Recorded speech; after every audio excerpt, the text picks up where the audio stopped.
은혜 받으실 하나님의 말씀은 누가복음 19장 1절에서 10절입니다. 신약성경 128쪽쯤에 있습니다. 누가복음 19장 1절에서 10절입니다.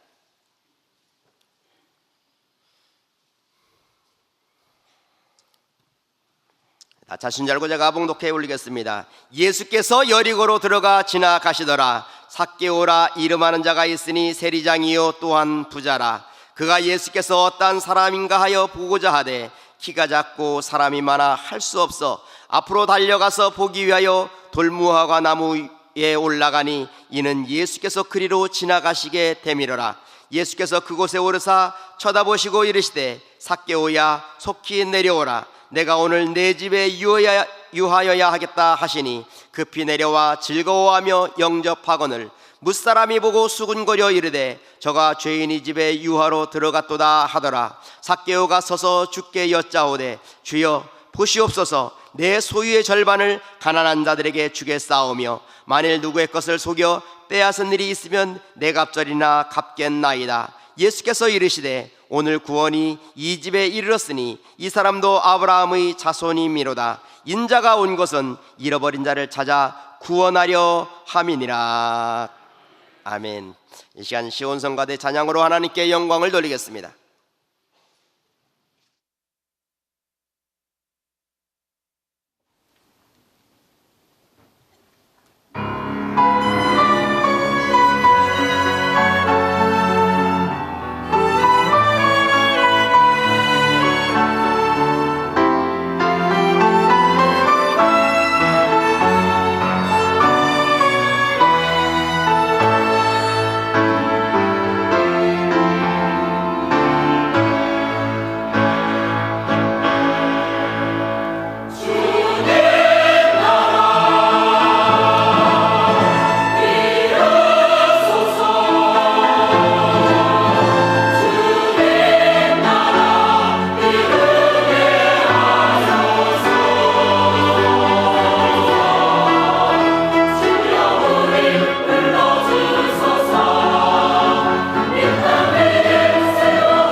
이 시간은 지난 3주간 미주 선교를 성공리에 잘 마치고 돌아오신 강인하 목사께서 나오셔서 오늘 봉독하는 말씀 가지고 누가복음 구원받은 삭개오라는 제목으로 하나님 말씀을 전가하셨습니다. 우리가 삶을 살아가는데 내가 무엇을 위해서 사는가, 무엇을 목표로 하고 살아가는가, 이것은 사람을 평가하는 기준이 되는 것입니다.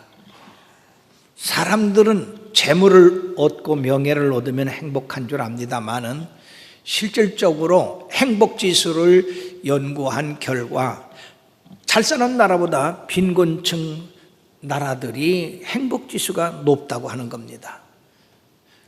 그 이유가 뭐겠습니까? 행복이라는 것은 무엇을 가졌는가, 갖추었는가에 있는 것이 아니라 내 삶에 만족하는가, 만족하지 않는가에 달려있다고 하는 것을 증거하는 것입니다. 인간의 진정한 행복은 물질에 있는 것도 아니고 명예에 있는 것도 아니고 권세에 있는 것도 아니라 바로 우리를 창조하신 그 하나님의 아들 예수 그리스도를 영접하고 사느냐 살지 않느냐에 달린 줄 믿습니다. 그러므로 요한복음 4장 13절 14절에는 뭐라고 말씀하고 있느냐, 예수께서 대답하여 이르시되 이 물을 마시는 자마다 다시 목마르거니와 내가 주는 물을 마시는 자는 영원히 목마르지 아니하리니 내가 주는 물은 그 속에서 영생하도록 솟아나는 샘물이 됨이라. 바로 영생하도록 솟아나는 샘물을 주님께서 우리에게 주시기 때문에 우리들이 인생을 살면서 참으로 목마르지 아니하고 만족한 삶을 사는 것입니다. 이 세상은 얼마나 목마른 사람들이 가득 차 있습니까? 그럼에도 불구하고 예수 그리스도를 발견하지 못하고 있습니다. 여기 세상에 부러워하는 부와 명예와 권세를 가진 여리고의 삭개오라고 하는 사람의 이야기가 나옵니다. 그는 모든 것을 가졌지만은 만족할 수가 없었습니다. 행복이 없었습니다. 그러나 예수 그리스도를 만나자마자 그는 기쁨과 즐거움과 삶의 보람을 느끼고 그리고 진정한 하나님의 백성으로서의 구원의 삶을 살게 됐다고 하는 것이 오늘 본문의 말씀의 내용입니다. 그러므로 사랑하는 여러분들이요, 오늘도 여러분들이 행복한 길을 찾는다고 한다면 삭개오 같이 예수님을 만나 보시기를 바랍니다. 내 마음속에 구주로 영접하시고 그 주님을 위해 섬기며 사는 삶이 참된 행복이요 만족이라고 하는 사실입니다. 그러므로 오늘 이 말씀을 통해서 여러분들의 생이 보람있고 가치 있고 그리고 영원한 그런 행복한 삶이 되기를 바라서 주님의 이름으로 축원합니다. 첫째, 삭개오에 대한 이 소개가 나와 있습니다. 이를 여리고의 세리장이라고 했습니다. 요단강을 중심에 둔 모든 통상인들의 길목에 이 도시가 자리 잡고 있습니다. 종려나무 도시라고도 이렇게 이름을 붙이는데 거기에 오고 가는 모든 상인들의 세금을 징수하는 세관이 있습니다. 바로 그 세관의 우두머리가 이 삭개오라고 하는 사람입니다. 그는 부자였다고 합니다. 이 세리가 부자가 됐다고 하는 것은 어떻게 보면 당연한 일이 아닌가. 왜냐하면 그 당시에 이스라엘은 로마의 지배를 받고 있었기 때문에 그가 세금을 받아가지고 로마 사람들한테 바칠 때 그 세금을 많이 받아가지고 착복했다고 하는 그러한 의미가 이 속에 들어있는데, 그런 권력을 이용해서 그런 세금 징수를 할 때 자기의 유익을 위해서 더 붙여서 했다고 하는 것을 볼 수가 있습니다. 그 당시 세리를 사람들이 이야기할 때에 허가낸 도둑이라 그렇게 이름을 붙였습니다. 자, 오늘날에는 그렇지 않겠습니다만은 오늘날 직장 가운데도 허가낸 도둑놈들이 많이 있어요. 이러한 직업으로 말미암아서 그는 높은 사람이 되었고 부자가 됐지만은 그러나 그 마음 가운데는 사람들의 그 돈을 착취했다고 하는 것, 거짓말을 시켰다고 하는 것, 사기를 모았다고 하는 그것 때문에 양심의 가책이 되어서 행복하지를 못했던 겁니다. 그런 그가 바로 죄인을 부르러 오신 그 예수님을 만나서 참된 구원의 아름다운 자녀가 되어 참으로 행복을 누리게 됐다는 것이 이 오늘 본문의 이야기인데, 자, 우리가 여기서 두 번째 생각할 것은 그가 돌 무화과 나무에 올라갔다고 하는 사실입니다. 사랑하는 여러분, 성년이 되어서 이렇게 한 도시의 세리장까지 된 사람이 나무에 올라가서 어린아이같이 이렇게 아래를 내려다보며 주님을 기다리는 그 모습을 한번 상상해 보십시오. 얼마나 우스운 얘기입니까? 그럼에도 불구하고 이 삭개오는 예수님의 소문을 들었어요. 병든 자들을 고치고 소경의 눈을 뜨게 하시고 무은등이를 깨끗게 하시고 죄인들을 영접하셔서 죄를 사하여 주시오. 참 이런 말을 들을 때 가슴이 뛰었습니다. 왜냐하면 자기 마음 가운데 일어나는 그런 죄 때문에 항상 고통을 받고 사람들이 손가락질하는 것 때문에 고통을 받는 그런 소외된 삶을 살다가 예수님이라는 말씀을 들을 때 귀가 번쩍 뛰었던 것입니다. 그 예수님이 죄인을 영접한다더라, 죄인의 죄를 사하여 주신다더라, 그 얼마나 이 삭개오에게는 구원의 말씀이겠습니까? 그래서 그는 이렇게 주님을 만나보기를 원했습니다. 그러나 그에게 장애되는 것이 두 가지 있었는데 그것은 너무나 많은 사람들이 자기 앞을 가로막고 있었다고 하는 것이고, 두 번째는 키가 작다는 얘기예요. 그러므로 그는 주님을 만나고자 하는 그 열성으로 말미암아 자기의 이 단점을 극복합니다. 다시 말씀드려서 그는 앞으로 달려나갔습니다. 그리고 예수님이 오시는 그 길을 예정하고 뽕나무에 올라가서 그 아래를 내려봤습니다. 아무리 키 큰 사람이라도 이 돌감람나무의 키보다 높지는 않지 않습니까? 성지순례 가서 그 삭개오가 올라갔다고 하는 돌감람나무를 보았더니 상당히 커요. 우리 프라다나스 나무 같은 그렇게 크고요. 무성합니다. 자, 사랑하는 여러분들이요, 너무나 많은 사람들이 자기의 단점이나 자기의 약점으로 인해서 어떤 목표를 이루지 못한다고 그렇게 하는데, 이 삭개오를 볼 때 우리는 그런 건 다 쓸데없는 생각이라는 얘기입니다. 우리가 참으로 믿음으로, 열정으로 그러한 단점을 극복하고 나가는 사람만이 성공할 수가 있는 것입니다. 자, 이 뽕나무에 올라간 사람을 우리가 평가해 볼 때 그는 어린아이 마음을 가졌다. 어린아이나 나무에 올라가서 아래를 내려다보지 어른은 그렇게 하지 않는다. 그러므로 마태복음 18장 3절 4절을 보면 너희가 어린아이같이 되지 아니하면 천국을 볼 수도 없고 들어갈 수도 없다고 했습니다. 자, 이 어린아이의 마음을 갖는 이 삭개오, 자, 그뿐만 아니라 그에게 갈급함이 있었어요. 예수님을 만나고자 하는 갈급함. 예수님을 만날 때 과연 예수님도 내 죄를 사하여 주실 것인가, 용서해 주실 것인가, 나를 영접해 주실 것인가, 그런 많은 질문들이 자기 자신을 생각하게 했습니다. 그러나 예레미야 29장 13절에 보면 너희가 온 마음으로 나를 구하면 나를 찾을 것이요 나를 만나리라. 오늘날 너무나 많은 사람들이 간절한 마음으로 주님을 찾지 않기 때문에 주님을 찾지도 못하고 만나지도 못한다고 하는 것입니다.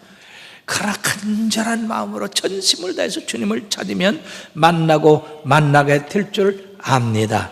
자, 이러한 체면을 버리고 또 자기가 참으로 높은 관리라는 것도 버리고 이렇게 뽕나무 올라간 그 심령이, 예수님께서 팔복을 말씀하실 때 심령이 가난한 자는 복이 있다, 천국이 저희 것이라고 말씀했고, 또 네 번째, 의에 지르고 목마른 자는 복이 있다, 저가 배부를 것이라고 하는 이 말씀에 의해서 바로 이 삭개오에게 하나님의 축복이 임하게 되는 것입니다. 엘라이 켈시라고 하는 분이 찬송가 508장을 지었어요. 우리가 지금은 나그네 되어도 화려한 천국의 모자나 가리니 이 세상 있을 때 주 예수 위하여 끝까지 힘써 일하세. 주에게 부탁하시니 천사도 흠모하겠네. 화목케 하라신 구주의 말씀을 온 세상 널리 전하세 라고 하는 이 찬송을 작시한 분이시고, 그 부인은 그 작시한 시를 찬송으로 이렇게 지으신 분이십니다. 원래 엘라이 캐시라고 하는 분은 의사며 성공적인 그러한 의사고 평신도 지도자로서 교회에서 모범적인 봉사를 하는 분이었습니다. 병원에서 많은 사람들을 전도하며 자신의 삶의 존재가 바로 전도하는 데 있는 것이 아닌가라는 것을 깨닫게 되었습니다. 그러면서 그 부인에게 바로 이것은 천사도 흠말이리라 라고 하는 말을 했을 때 부인이 그 천사도 흠모할 말이라고 하는 말에 영감을 받아가지고 집에 가서 여보 다시 한번 이것을 가사로 한번 시를 써보세요. 그럼 내가 곡을 붙이겠습니다. 원래 이 부인은 음악을 전공한 사람이기 때문에 그래가지고 집에 가서 기도하면서 이 가사를 쓰고 그리고 그 부인이 기도하면서 바로 508장을 이렇게 지어서 찬송으로 부르게 되었던 것입니다. 자, 그 엘라 켈셀이 이처럼 의사로서 전도를 하다 보니까 돈 버는 것보다도 전도하는 게 더 가치가 있고 보람이 있어서 드디어 그는 속에서 끓는 그 열정을 이제 누르지 못하고 60세에 드디어 목사님이 되어서 저 미국의 콜로라도 덴버라고 하는 곳에 작은 이 침례교회를 개척하고 그 취임했을 때에 취임 예배 답사로서 이 508장을 찬송을 했어요. 우리도 한번 이 찬송을 불러보십시다.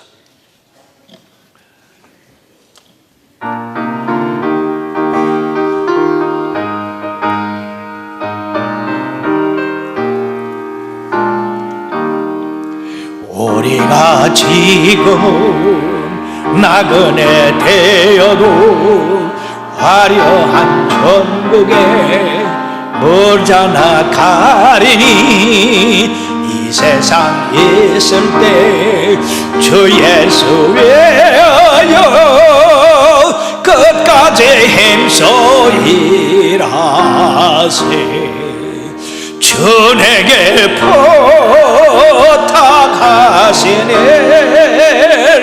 천사도 흠모하겠네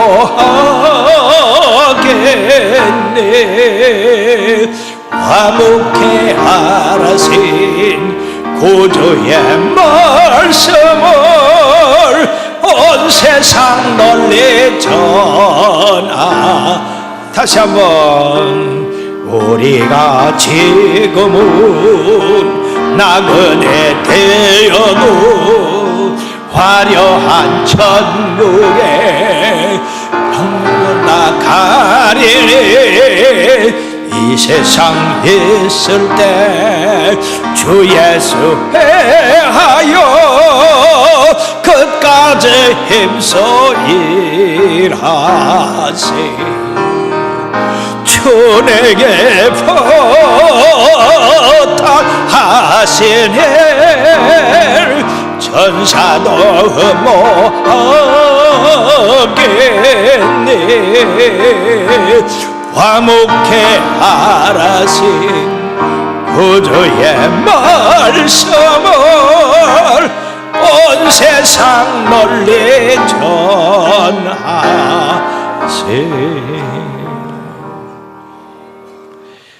그가 그 덴버에서 주의 종으로 일할 때에 불행하게도 그 부인이 교통사고로 세상을 떠나게 됐습니다.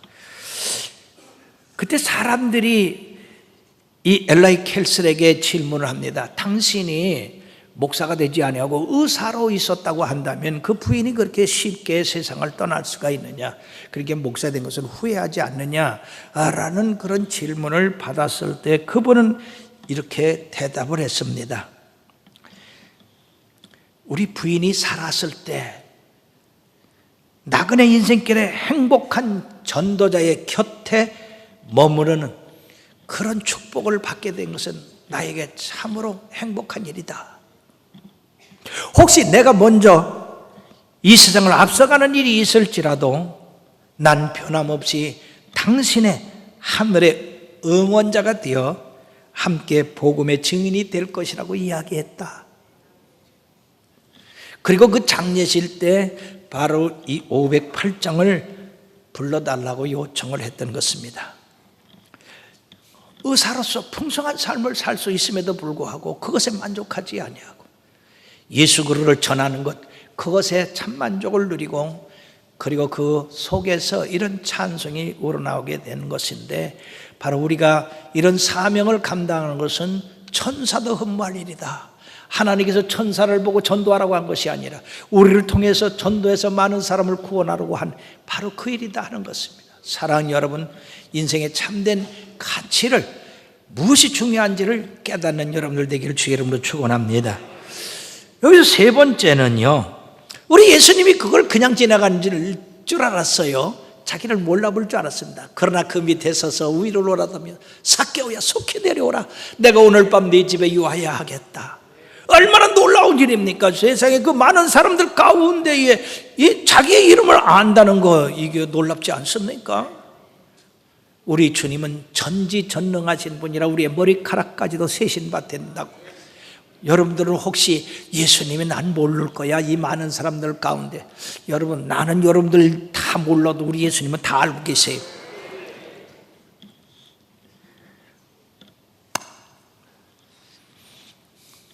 삭개오가 큰 감동을 받았습니다. 무엇이 예수님의 발걸음을 멈추고 삭개오야 내려와라, 내가 오늘 밤에 내 집에 유하야겠다고 하는 그런 친절한 말씀을 하셨을까요? 그것은 이 삭개오의 주님을 만나고자 하는 그 강력한 사모함이 바로 주님의 심령을 건드렸다고 하는 것입니다. 대단히 중요합니다. 여러분들이 참 주님을 사모하고 열렬히 사모하면은요, 주님의 그 영혼에 우리의 간절함이 타치가 되는 거예요. 연결이 되는 거예요. 마치 저 하늘의 천둥번개가 피레침을 향하여 꽂히듯이. 자, 그 예가 바로 혈루증 앓는 여인의 간증인데요, 12의 혈루증으로 앓던 여인이 각종 의사에게 보이고 약을 먹었어도 헛됐습니다. 그러나 예수의 소문을 듣고 그가 믿음이 생겼어요. 자, 소경이를 뜨게 하고 문들을 깨끗게 하고 죽은 자를 살리는 그분이라고 한다면 내가 그분의 옷자락만 만져도 내가 이 병이 낫겠다. 얼마나 놀라운 믿음입니까? 그래서 그는 일어나서 군중을 해치고 예수님의 뒤로 가서 옷자락을 만졌어요. 성경은 간단하게 저가 예수님의 뒤로 가서 옷자락을 만졌다고 했지만은 12년 동안 피를 쏟고 앓던 여인이 그 군중을 해치고 가서 예수님의 옷자락을 만지는 것은 엄청난 믿음입니다. 그리스도 예수님의 능력이 옷을 타고 그의 손을 타고 그에게 들어가서 그의 병을 깨끗이 치료했습니다.